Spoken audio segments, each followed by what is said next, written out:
Good afternoon, everyone, and welcome to English Storytime with Mark. I'm Mark. Today we're going to be reading a story called Gentle Hand by Mary Roberts Rinehard. Let's see what this gentle hand is all about. I first met John when I moved into my small rented room on the third floor of Mrs. Parker's boarding house. It wasn't a grand place, but it was clean.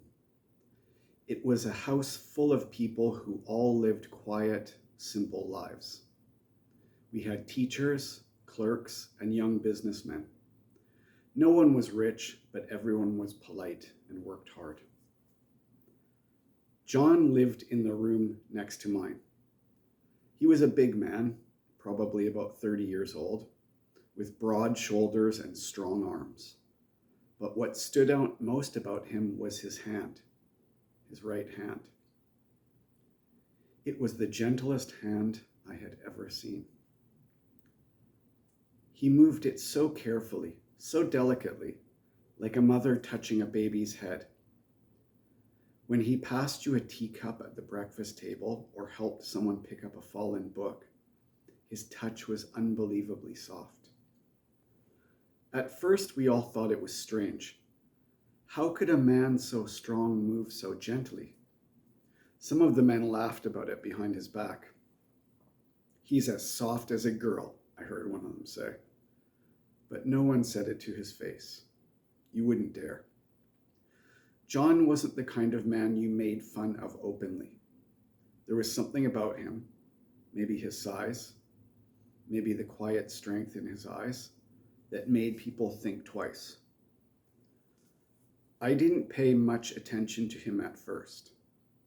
I was busy trying to find work and getting used to city life. But little by little, I started to notice things. John always helped the new boarders settle in. He carried heavy suitcases upstairs. He fixed squeaky doors. He would even help the older ladies with their shopping bags, always with that same careful, soft touch. One night, I was sitting on the front steps after dinner when John came outside. He lit a cigar and sat beside me.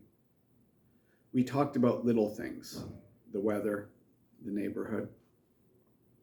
Then, out of nowhere, he said, "Do you know what people call me?"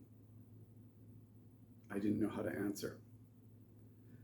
"They call me Gentle Hand," he said, smiling a little. "Because of this." He lifted his right hand, palm up. It was a strong hand, tanned, a little rough, but he moved it with a softness that was almost beautiful. "I wasn't always like this," he said quietly. I didn't want to push him, but he went on. "I used to be a fighter. Not a professional boxer, nothing fancy like that. Just a man who fought in back alleys and small town bars for money. It was an ugly life. My hands were made for hitting." I looked at his hand again, amazed. "One night," he said, "I fought a man and knocked him down. Hard. He didn't get up." He was silent for a moment.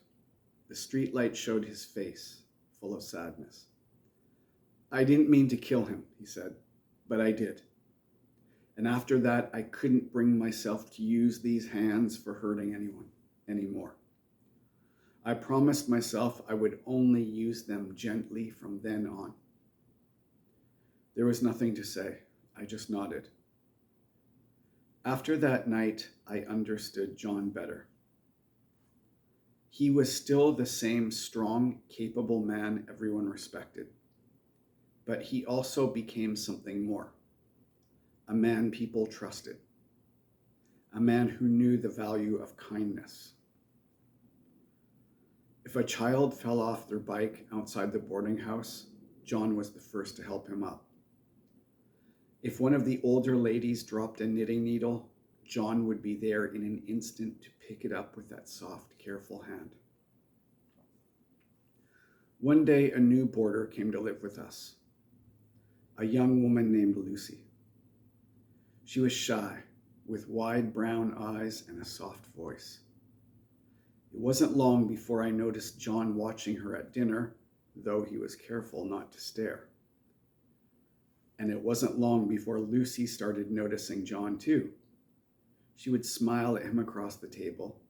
She would find reasons to pass him the salt or ask for help with her chair.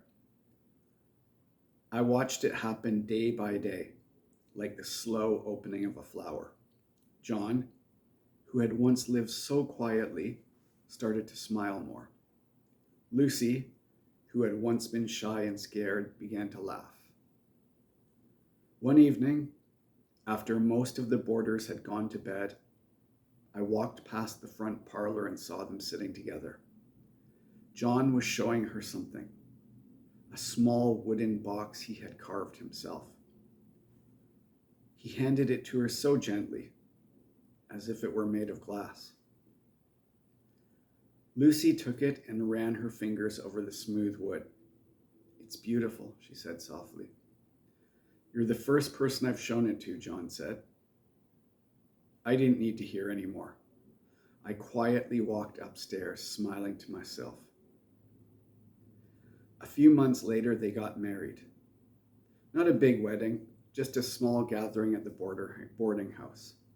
Mrs. Parker cried, and so did some of the older ladies.